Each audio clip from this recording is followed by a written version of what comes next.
Olá, meus queridos irmãos, um bom dia, ou boa tarde, boa noite a você. Aqui é o Ilquias, do canal Ilquias Magal. Hoje eu queria trazer uma mensagem, uma reflexão para você, né? Tão importante. E essa reflexão faz referência clara aí ao texto de Mateus, capítulo 9, versículo 35 e 36, né? Ia Jesus percorrendo por todas as aldeias e pregava na sinagoga deles, né? Ensinava e curava as enfermidades do povo e as moléstias que haviam sobre eles. No verso 36 está descrito: E vendo ele a multidão, teve grande compaixão dela, porque eles estavam todos cansados, eles andavam cansados e desgarrados, como ovelhas que não têm pastor. Aquilo que o Senhor viu naquela época em Israel, quando ele veio há aproximadamente 2000 anos atrás, é o que muitos de nós hoje, é uma mensagem para irmãos e irmãs que vão ver essa mensagem, que vive o mesmo estado, tá bom? Muita gente não sabe onde ir, não sabe em quem mais deve confiar, dado que nós chegamos na época em que o apóstolo Pedro, Paulo, do que o próprio na carta, né, de João, no João capítulo, Apocalipse capítulos, se eu não me engano, está no capítulo 3, né, quando o Senhor diz que porá à prova a sinagoga de Satanás aos judeus, que se dizem judeus e não são, mas são sinagoga de Satanás. Aquilo que Paulo, aquilo que Pedro diz, e aquilo que o próprio Senhor Jesus Cristo, né, Yeshua disse lá nos evangelhos, em Mateus 24, em Lucas 21, que virão muitos falsos cristos e aparecerão muitos falsos profetas. E nós estamos vendo essa onda, né, muito grande. No mesmo texto de Mateus, desculpa, 9, no versículo 37 e 38, o Senhor diz o seguinte: de fato, a seara ela é muito grande, mas são poucos os trabalhadores. Rogai ao Senhor da seara para que ele envie trabalhadores. Então o Senhor Yeshua está pedindo para mim e para você: olha, orem, roguem. É rogar, é clamem de verdade. Peçam para que o Pai levante homens que trabalhem na seara para cuidar das ovelhas, porque as ovelhas estão como desgarradas, elas estão cansadas. Quantas pessoas, irmãos, pessoas que já falaram comigo, descrentes diante de tudo que viveu, de ver pessoas que usam da palavra do Senhor para destruir outras vidas e não tem o menor pudor. E essas ovelhas em Israel estavam da mesma forma. Só para você ter uma ideia, né? Qual era a situação espiritual do Estado de Israel na época do Mashiach, né? De Jesus? Nós sabemos que a liderança estava, né, ali sobre o governo de Herodes antes, né? Depois veio a tetrarquia herodiana. O templo em Israel era comandado na época, pelo sumo sacerdote Ainás e Caifás, né? E, e um detalhe: os que trabalhavam no templo, eles nem judeus eram, alguns, tá? A maior vertente, a liderança que comandava de fato o templo eram de saduceus, o que as suas escrituras vão chamar de saduceus, né? Os tzedukim. Não eram os fariseus.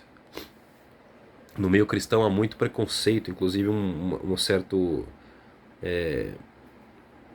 mal entendido a respeito dos fariseus. O próprio Jesus, irmãos, ele é de linhagem farisaica. Jesus ele é um fariseu, Paulo é fariseu, porque o fariseu é o judeu que crê na Bíblia, ele crê em anjos, ele crê na vida após a morte, na ressurreição dos mortos, eles creem que viria um Messias para salvar Israel, eles creem em tudo isso. O saduceu não, o saduceu crê em reencarnação, né?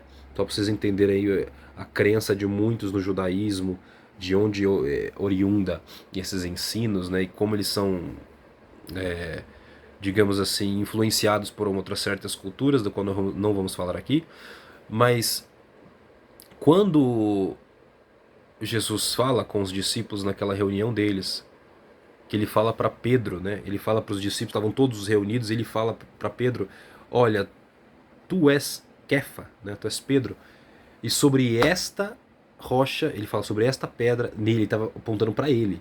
Jesus estava olhando para ele e falando, ó, sobre esta pedra, sobre mim, eu edificarei a minha Kehilá, a minha igreja, a minha eclésia, e as portas do inferno não a resistirão.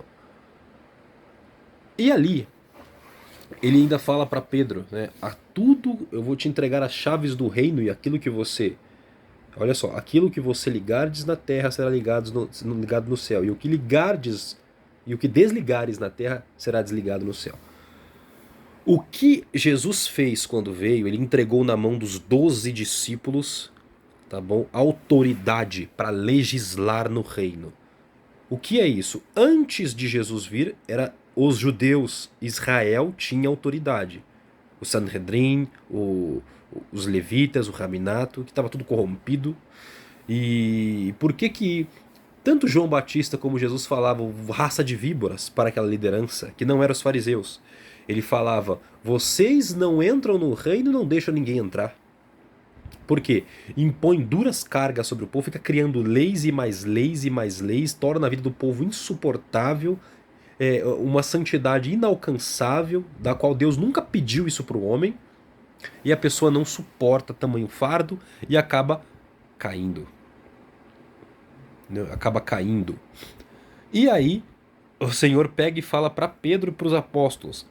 Pedro não foi a liderança da igreja, tá bom? A liderança foi Tiago, Yaakov. Ele era o líder.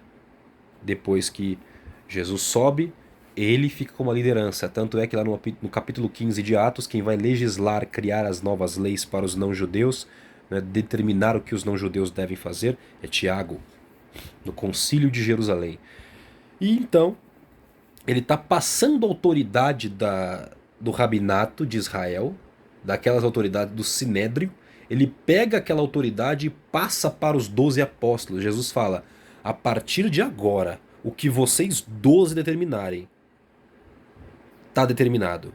O que vocês 12 falarem, se tiver pautado na minha palavra, na vontade do meu Pai, é isso que vai ter que ser feito para entrar no meu reino. Olha o tamanho da autoridade que Deus deu para os 12. Então assim, se você ver uma igreja por aí, ou uma sinagoga dita judaica messiânica, que negue os ensinos dos apóstolos, pule fora, tá bom? Os 12 apóstolos para nós é a pedra fundamental, são as pedras, né, os pilares fundamentais da visão cristã, dita cristã, né? Eles determinaram, eles legislaram sobre os judeus e não judeus, tá bom? Que para você servir a Deus, para você entrar no reino de Deus, vocês têm que seguir desta forma. E foi o próprio Jesus que entregou a chave do reino para eles. O que vocês decidirem está decidido. Tanto é que não existe apóstolo depois dos 12. Eles nomeiam presbíteros, eles nomeiam diáconos, eles nomeiam de tudo, menos apóstolo. Apóstolo só existe 12, tá bom? E tem que ser testemunha ocular da ressurreição, né? É um dos critérios. E eu acredito que o 12º, apesar de ter sido sorteado Matias, eu acredito que o 12º seja Paulo, né? Ele foi testemunha porque Jesus aparece para ele pessoalmente. Então foi uma situação, né? Ele foi o à parte, mas os apóstolos não viam ele como 12º, tá? Acredito que isso vai ser revelado naquele grande dia, e aí que vai pegar muita gente de surpresa. Mas o que eu quero que vocês entendam, irmãos, que a legislação hoje do reino, o que você deve viver é o que os 12 determinaram. Por quê? Porque Jesus fala, nada do que eu ensinei para vocês veio de mim, eu aprendi do meu Pai e estou passando para vocês. E vocês serão meus discípulos se permanecerem na minha palavra. Todos saberão que vocês me amam se obedecerem aos meus mandamentos. Então, falou contra o que o Senhor ensinou? Tá fora. E tem falsos profetas, eles usam muitas escrituras para validar o que ele acredita. Vamos entrar em outro ponto, né? O templo naquela época de Jesus também, ali não havia a Arca da Aliança, né? Era um outro detalhe, entendeu? O templo sem a arca, quando o véu é rasgado na morte do próprio Messias, quando ele morre, né, Jesus, o véu se rasga e é revelado para os sacerdotes que estavam ali, que não havia arca ali dentro, né? Então, como assim? É tudo uma mentira? Então, assim, até hoje ninguém sabe onde está essa arca, né? Fala um monte de coisa, mas ninguém sabe onde está essa arca. Tanto é que ela é o único material que não se pode copiar, tá bom? O Instituto do Templo lá, que é um local, na verdade, mais turístico, né? Eles não têm poder político, não, tá? Eles criam tudo que precisa para ser usado no templo, mas eles não têm poder para mudar a política no país, pelo menos não ainda. E eles colocam uma coisa interessante que. Deixa eu só. É. Eles copiam tudo. Tem a roupa do sacerdote, tem a menorá de ouro. Tudo foi criado. Tudo é criado. Tudo é refeito para fazer um novo templo. Mas a Arca da Aliança não pode ser feita. Entendeu? A Arca da Aliança, o que era o trono do Eterno, não pode ser feita uma nova arca, entendeu? A arca, ela foi o próprio Deus que determinou como deveria ser feito, né? E ele falou: esse vai ser o meu trono na terra entre vocês. E a arca, ela está totalmente ligada ao coração do homem. Se o homem perde o seu coração, ele perde em essência quem ele é. Ele perde o espírito, a alma a essência do homem morre, entendeu? Então aquilo ali é o principal, é o templo de Deus. É, no reinado de Acaz em Israel, Acaz, ele, para agradar Tiglat-Pileser da Síria, ele tirou todos os utensílios sagrados do templo, colocou tudo que não prestava dentro do templo. Existia o templo de Jerusalém, mas não tinha nada que fazia referência ao Eterno. Tinha um altar copiando o Deus de Damasco, dentro do templo de Jerusalém. Lá no fundo, uma estátua para outro Deus, um poste ídolo. Era o templo de Jerusalém, criado para o Eterno, mas ele tirou tudo que fazia menção ao Eterno e colocou coisas de outros deuses. Então, a aparência de. Não, esse aqui é o Deus de Israel. A aparência de santidade, de algo puro, mas dentro tudo podre, servindo a outras coisas. Entendeu? Então saibam entender, identificar isso, porque é o que aconteceu naquela época. E Jesus criticou eles muito. Já o próprio Yohanan, João Batista já falava: olha, vocês são uma raça de víboras, vocês não entram no reino, não deixam ninguém entrar, vocês ficam impondo duras cargas, vocês são sepulcros caiados, ornamentados, belos por fora, mas dentro só tem morte. A palavra de vocês não produz vida, só produz morte, só produz destruição. A pessoa não muda de vida. Irmãos, a gente está cheio disso hoje. E vocês precisam ter o Espírito do Eterno dentro de vocês para os auxiliar a discernir os espíritos que estão trazendo palavra sobre vocês. Olha só o que está acontecendo hoje. Ninguém mais prega a verdade. Ninguém mais tem coragem de falar a verdade para as pessoas. Com medo de ser negado pelo mundo, os pastores de certas igrejas, eles querem ser aceitos pelo mundo. O que eles querem? Eles querem ser amados pelo mundo, tolerados pelo mundo, né? Eles querem ser queridos. Aceitam certas coisas que para Deus é abominável, que Deus não suporta. Lembra do que o estado crítico que Israel chegou, que o próprio profeta, né, Isaías, quantas vezes o Senhor olha para a situação de Israel e Deus falava para a nação de Israel sobre corrupção e falava: eu odeio as festas de vocês. Eu odeio esse sacrifício que vocês fazem. Eu odeio o Shabat de vocês. Eu odeio os touros, as cabras, as ovelhas que vocês me dão. Eu odeio a lua nova que vocês comemoram todo mês. O Eterno falava com essas palavras: eu odeio tudo que vocês me fazem. Vocês são podres. Eu odeio essas festas que vocês me guardam. Para de fazer isso. Tudo mentira. Para de fingir que me serve. Para de fazer cultos e festas para mim, sendo que a vida de vocês é uma desgraça completa.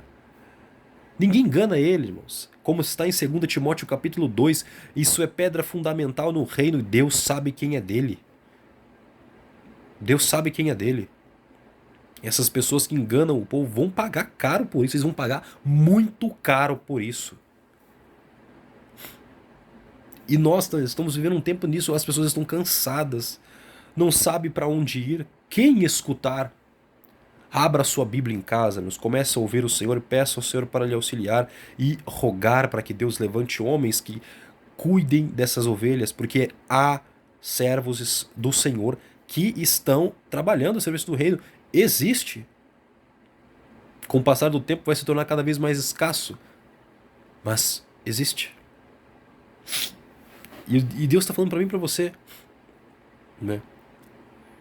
Eu quero que vocês meditem no texto de Ezequiel capítulo 34, porque o Senhor, naqueles dias, né, o Senhor diz que está cansado dos pastores que ele levantou, que eles não cuidam das ovelhas, não cura a ferida delas, não as alimentam, só faz mal para elas. Que naquele dia o próprio Senhor se levantará, ele é que vai ser o pastor, ele vai se levantar e fazer, e eu vou apacentar as minhas ovelhas pessoalmente. Ele vai fazer, ele fez quando o Senhor veio, na primeira vinda, e fará outra vez. Nós estamos muito próximos, irmãos, do fim de todas as coisas, muito próximos. E eu quero trazer essa mensagem para vocês, para que vocês se fortaleçam no Senhor, olhem para o Senhor, não desanimem. Tudo que vocês estão vivendo hoje é aquilo que já estava descrito há muito tempo, é um fato. As Escrituras dizem que esses dias, se possível fora, enganaria até os eleitos. Mas não vai enganar, porque não é possível. Tá bom? E Deus está deixando claro para mim e para você, amem Ele. Confia nele. Ele vai vir nos apacentar pessoalmente. Tá bom? Ele virá nos apacentar. Ele tem visto tudo que está acontecendo no mundo. Acredite, irmãos, Deus está no controle de todas as coisas. Ele vê essa situação caótica no mundo, nos locais que, né? 1 Pedro capítulo 4, versículo 17 está descrito: chegou a hora em que o juízo, né, em que a justiça, o julgamento virá primeiro pela casa de Deus. E Pedro fala: e se o juízo vem primeiro por nós, imagina o que vai acontecer com os ímpios. Primeiro lugar onde Deus vai trazer castigo, juízo, é para o dele, é para o povo dele. Quando começar o grande juízo no mundo, aprendam isso. O primeiro lugar onde Deus vai passar esquadrinhando é na casa dele. Por isso que eu e você temos que estar prontos. Você tem que estar com a sua lamparina bem acesa. Por que bem acesa? O que esse texto fala para mim? Manter o óleo, ter um óleo reserva. Ter óleo reserva não é só ter o Espírito Santo. O Espírito Santo é tudo, é o principal, você tem que estar cheio. Mas é um dia, irmãos, um dia, a Bíblia que você hoje pode ler, eles vão proibir ela de ser vista por aí, de sequer alguém tê-la.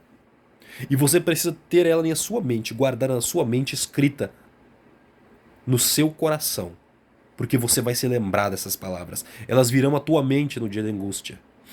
Nos dias difíceis elas virão à tua mente, é ela que vai manter você aceso.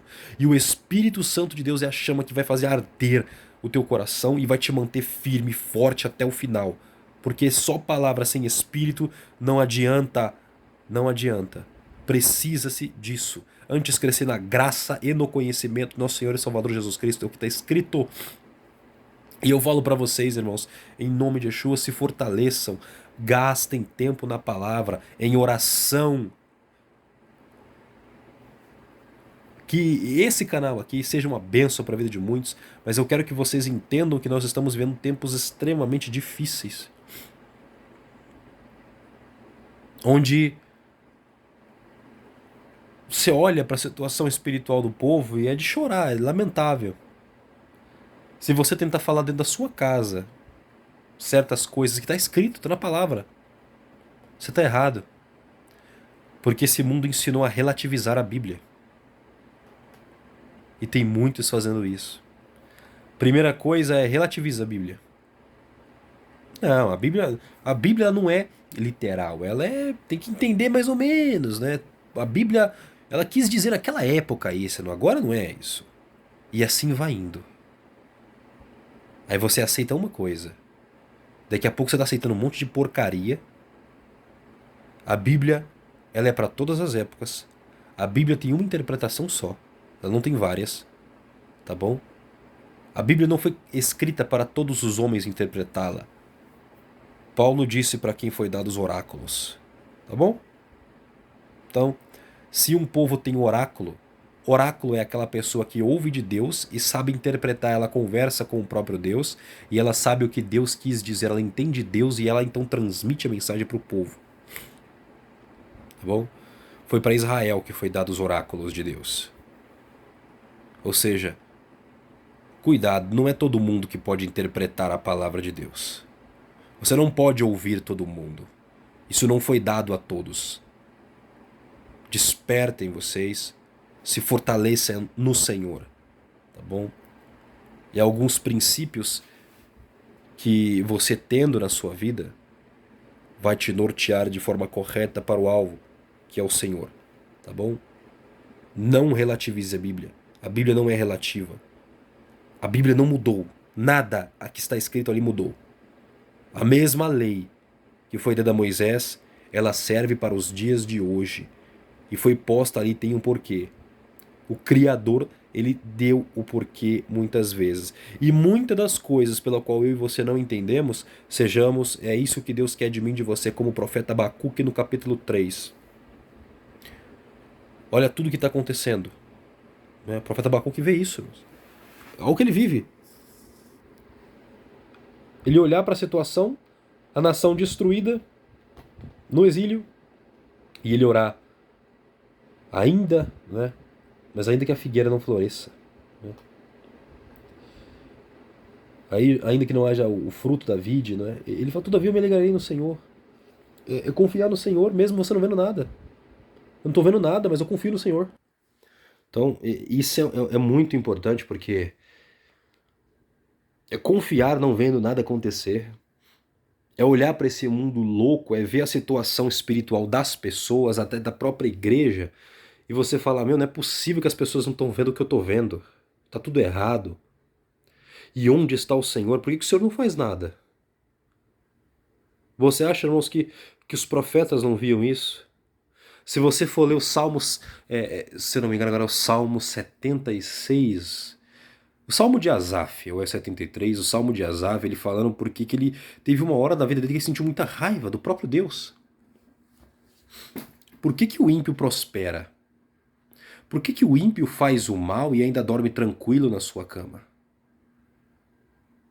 Ele falou, em vão, inútil para mim é servir a Deus. Ele chegou a falar isso.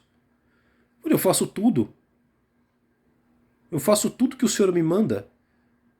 Desde a minha infância eu servi a Deus. E por que Deus não me dá as coisas que os ímpios têm? Por que as coisas não acontecem comigo na facilidade que acontece para eles? Por que se eu errar, olha isso, por que se eu, servo de Deus, errar, eu sou punido de imediato, mas eles fazem o mal e nada lhes acontece? E Asaf fala, então eu entrei no santuário de Deus, eu entendi as coisas. Ele entende quando ele entra lá dentro. A vocação dele, eu não servi para ser ímpio, eu não nasci para ser ímpio. Eu nasci para servir a Deus. O meu propósito é esse, é aqui dentro, nos átrios do Senhor. Hoje eu não entendo muita coisa, amanhã eu vou entender. Hoje eu não entendo.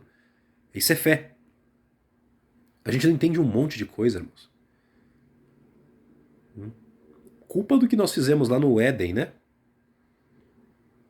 Era confiar na palavra de Deus. O homem não quis confiar na palavra de Deus, confiou na serpente. Então Deus determinou, agora para você ser salvo vai ter que ter fé, vai ter que confiar em mim. E eu não vou te explicar nada. O problema é seu. Tá aí. É uma situação tão triste nós vermos isso, mas Abacuque anuncia isso. Tá bom? Abacuque anuncia isso. Eu não estou entendendo nada, mas eu vou me alegrar no Senhor. Eu vou confiar no Senhor mesmo assim. E quantos, irmãos? Quantos dos servos do Senhor no passado viveram isso?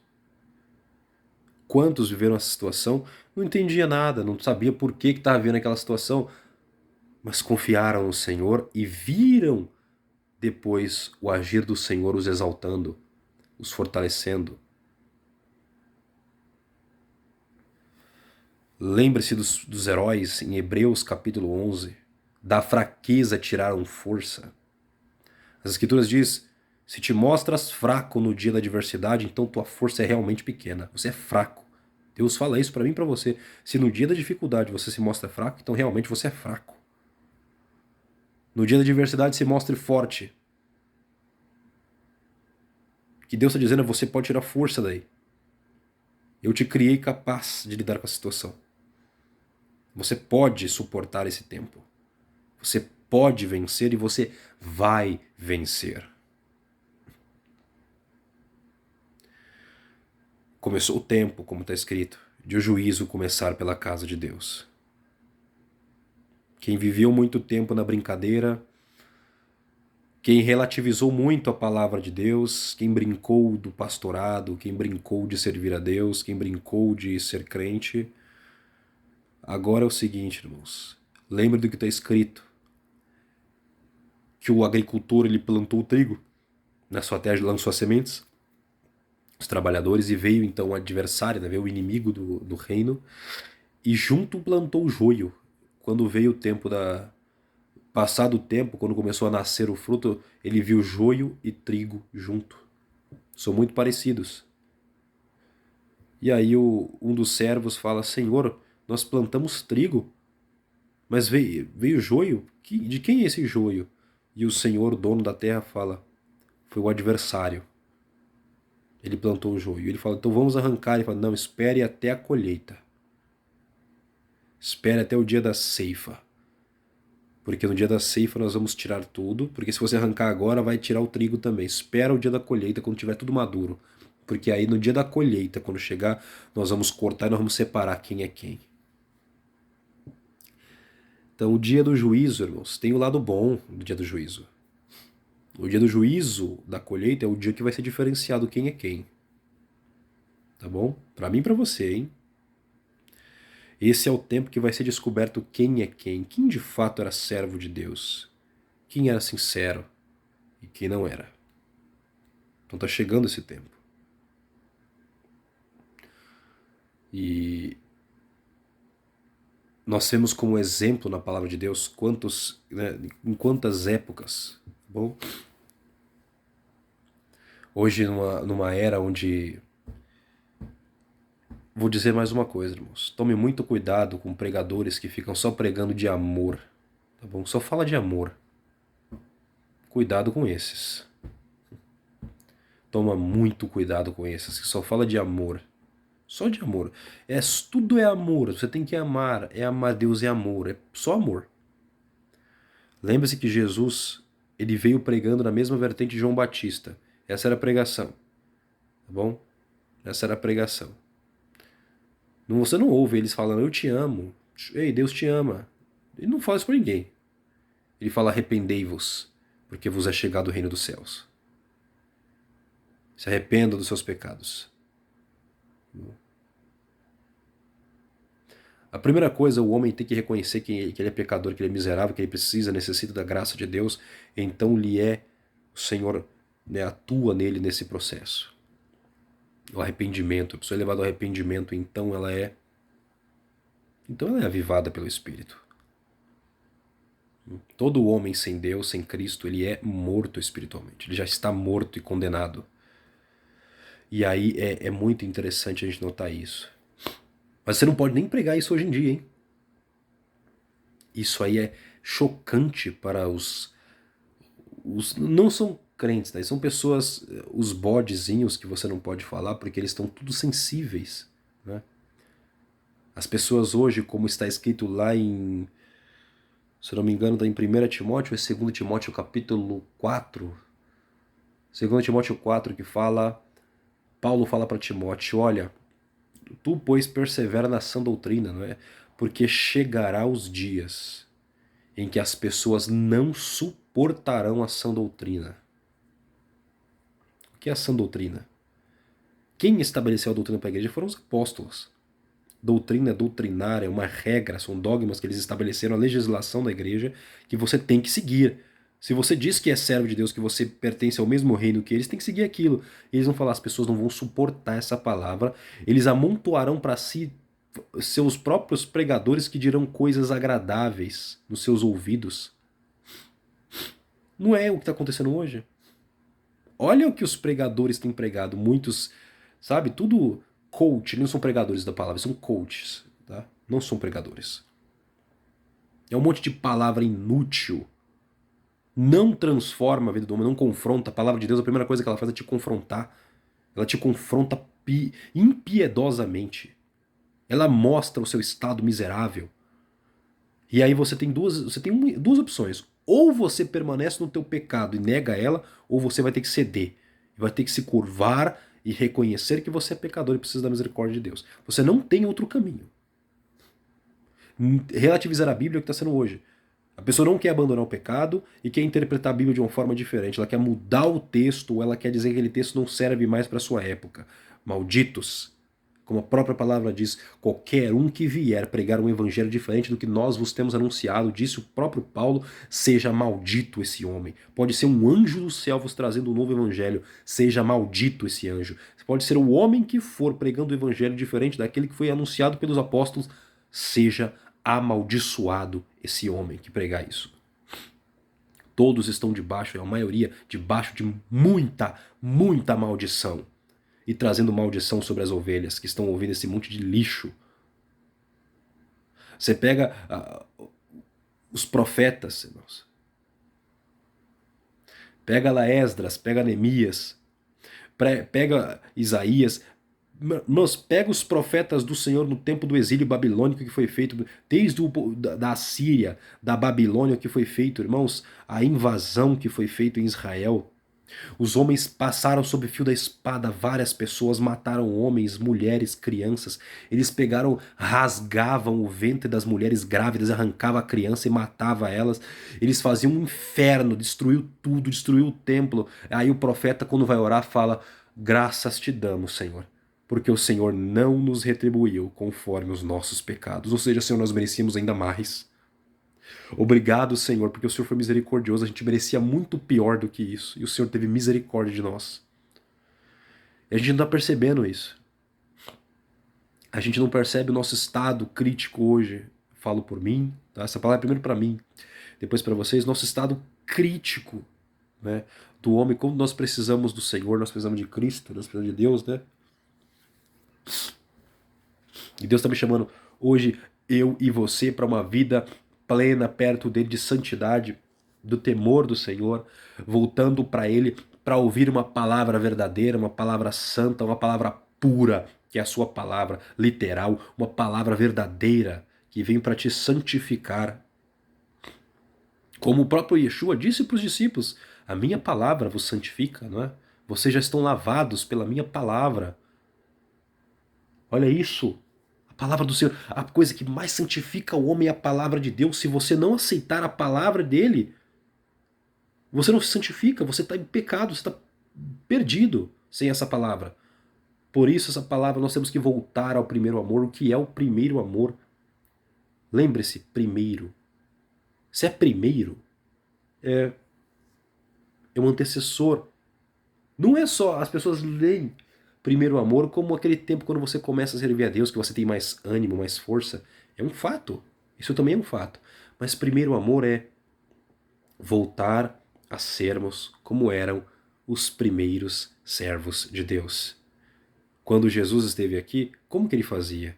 E como ele ensinou para os apóstolos? Como ele ensinou que a sua igreja deveria ser? Nós temos que voltar a ser como era. Aquele é o padrão, aquele é o primeiro amor, que foi se perdendo ao longo dos anos e hoje está mais perdido do que nunca. Mas o Senhor tem uma palavra para mim e para você, lembra? O Senhor diz em Ezequiel 34 que ele será o sumo pastor de seu povo, ele vai pastorear suas ovelhas pessoalmente. Amós, ele diz: será que naqueles dias eu levantarei o tabernáculo caído de Davi? Ele fala: eu restaurarei as coisas como eram na antiguidade. Deus não é Deus da modernidade, ele é o Deus do antigo. Ele fala: eu vou restaurar as coisas como elas eram antigamente. Para quem está achando que vai vir uma grande novidade, não vai. O reino de Deus, o milênio vai ser isso. Ele vai restaurar as coisas como elas eram no princípio e nós vamos viver aquilo. Tudo voltará a ser como ele sempre quis. Como está em Jeremias 2, é o único texto em que Deus fala abertamente: como eu sinto saudade de Israel quando nós andávamos no deserto. Deus só tem saudade daquele tempo no deserto. Como é que se explica isso, irmãos? Ele fala, é o tempo que Israel me seguia como uma noiva. Me seguia como uma noiva. E confiava nele. Não tinha. Ele esperava alimento dele. Eu era o marido deles de fato. Eu era o marido da minha noiva Israel. Eles esperavam por comida e eu dava comida, esperavam por água e eu lhes dava água, eles esperavam por sombra no calor, eu dava sombra no calor, esperavam por aquecimento de noite, eu dava. E tudo o que eles queriam estava nele. Olha, eles olhavam para o seu marido, para o eterno, está aqui. Ele era o provedor direto. Não era a natureza que provinha para o homem. Era o próprio Deus que provinha diretamente. Irmãos, ninguém, nenhum outro povo viveu uma intimidade tão profunda como esse povo. Eu e você precisamos da mesma coisa. Desculpa a minha gripe, tá? Mas eu e você precisamos disso, é isso que Deus quer para nós. Ele vai dar isso de novo, ele vai voltar. Porque nos livros dos profetas ele fala que ele vai levar o povo a viver de novo no deserto, como era no princípio. É um nível de intimidade. Nós estamos caminhando para esse período onde, já que o sistema não vai permitir que você compre e venda, ele fala assim, você vai depender do Senhor. É dependência. E talvez muitas das coisas que nós cremos que vai ser o fim, pode não ser isso que está escrito e que Deus queira que nós entendamos. Assunto para outro vídeo. Mas eu quero que nesse momento, em nome de Yeshua, você tenha a firme confiança de que você está sendo conduzido pelo Senhor. Todas as coisas estão servindo ao Senhor. Está cooperando para o bem daqueles que o amam, né? E que vivem de acordo com a sua vontade, com seus propósitos. Esse texto também é muito mal compreendido. Todas as coisas cooperam para o bem dos que amam ao Senhor. Tá achando que tudo está cooperando para o seu bem? Em que sentido? Se você estiver nos propósitos do Senhor. Primeiro é o propósito do Senhor, depois é a sua vontade. Tá bom? Mas eu quero que vocês tenham essa mensagem e que possa fortalecer o teu dia, em nome de Yeshua, tá bom? Fortalecer o teu dia, tua tarde, tua noite. Que vocês estejam preparados, fortalecidos. Tá bom? Eu quero trazer essas mensagens para você com mais frequência, porque Deus tem falado muito conosco nesses dias, tá bom? E em breve nós faremos live juntos também, porque nós estamos vendo aí, irmãos, o mundo está caminhando para loucuras, né? A guerra se arrasta na Ucrânia, nós estamos na iminência de uma grave crise financeira, econômica mundial, tá bom? Que está sendo maquiada e nós não sabemos até quando eles vão sustentar essa loucura. O governo da China já anunciou que se os Estados Unidos não mudarem a sua postura em relação a Taiwan, vai ter um confronto e isso está se tornando já inevitável, o confronto direto entre as duas potências ali no Mar do Sul da China. Estão fazendo a Europa e os Estados Unidos fazendo duras pressões contra a Alemanha, para a Alemanha se tornar ainda mais dura contra a Rússia. Mas a gente está vendo que a Alemanha está se segurando e a Alemanha pode voltar a ser uma nova potência mundial, aí se fortalecer novamente, como foi na Segunda G e na Primeira G Mundial. E ninguém nota isso, mas o povo alemão é um povo diferente, tá? É um povo muito diferente, especial. Lembrar que aquela naçãozinha quase dominou o mundo na Segunda Guerra Mundial. E as duas maiores potências do planeta, as três maiores, né, que era Estados Unidos, União Soviética e o Reino Unido, precisaram se unir para vencer a Alemanha. Senão não conseguiria. Só para você ter uma ideia. Ninguém pensa nisso. Os alemães, eles são um povo diferenciado, tá bom? Os alemães, os japoneses, era o eixo Alemanha, Japão e Itália. A Itália é fraca, né? Mas os outros dois compensavam e muito. Nós temos aí outros aspectos no mundo acontecendo, né? Nós estamos vendo uma grave crise política, soldados da reserva e militares da elite do Estado de Israel protestando contra o governo. Quando isso acontece num país, isso é muito ruim. O exército se pondo contra a política, né? Por quê? Porque o Netanyahu está aprovando uma reforma judicial em Israel. Qual é a reforma? Ele quer tirar poderes dos juízes, do judiciário, da Suprema Corte israelense e concentrar mais poder na Câmara, no Knesset. Ou seja, uma maioria, uma maioria mínima da Câmara conseguiria derrubar uma decisão da Suprema Corte. Ou seja, se os juízes de Israel decidissem algo em favor ou contra qualquer coisa e a Câmara votasse, se tivesse uma maioria mínima e esse povo votasse contra, derrubava. Ou seja, o poder que estaria sobre o primeiro-ministro e sobre a Câmara iria suplantar o judiciário. Então quem ia mandar de fato era o primeiro-ministro. Netanyahu vai se tornar um imperador de Israel, vai ter muito poder em suas mãos e os juízes não poderão pará-lo mais. Sendo que ele está sendo acusado de casos de corrupção também, né? Então, a gente está tudo sendo levado em conta. Os protestos continuam muito fortes sob a liderança do ex-primeiro-ministro Yair Lapid. Nós estamos vendo essa situação e os inimigos de Israel podem se aproveitar porque está vendo um Estado dividido. Estado dividido para os inimigos é um prato cheio para ataques. E aí nós podemos ver muitos problemas. Hoje, uma outra matéria importante, tá bom? Israel está próximo de anunciar aí acordo de paz com mais 4 nações, tá bom? Que vão entrar para o acordo de Abraão. Mauritânia, Indonésia, são esses países. Somália, é outro. E tem mais um que eu não me recordo agora, tá? Mas 4 nações podem entrar para os acordos de Abraão e assinar um acordo de paz, normalizar os laços com o Estado judeu. Além disso, é claro, nós temos não só esses, nós temos mais coisas acontecendo no mundo, além dos conflitos. Nós estamos vendo aí essa crise muito grave. Irmãos, eu queria falar para vocês sobre essas empresas, cada vez mais empresas falindo, anunciando que estão quebradas com uma dívida muito grande. Parece que o sistema de pagamento de pensão nos Estados Unidos, né, a aposentadoria nos Estados Unidos está... Irmãos, parece que ali já acabou, né? Parece que há uma grande crise, né, por vir, porque ao que parece, como que é feito esse sistema lá, não é? Essa matéria está no The Guardian, no Reino Unido, de que o dinheiro que as pessoas e os servidores públicos acham que vão receber, talvez não vai chegar não, não vai receber não.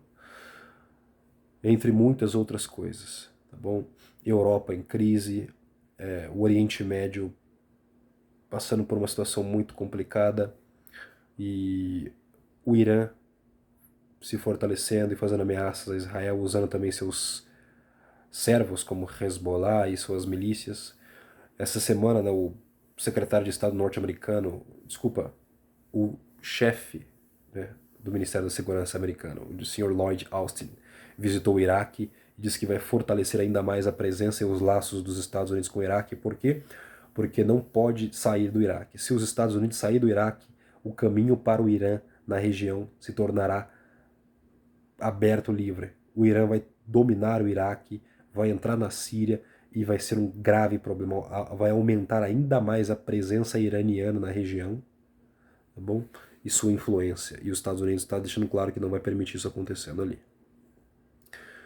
Ao mesmo tempo, o governo sírio está dizendo que os Estados Unidos estão roubando petróleo, né? Eles estão drenando o petróleo, porque os postos de petróleo na Síria estão sob comando americano, eles estão tomando todo o petróleo dali, estão roubando o petróleo de lá, e isso é muito, né?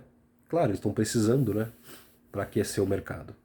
Então, irmãos, nós estamos digamos assim, sabe como se tudo tivesse por um triz? E a Ucrânia pressionando os países para fornecer caças. Olha, nós precisamos de caças.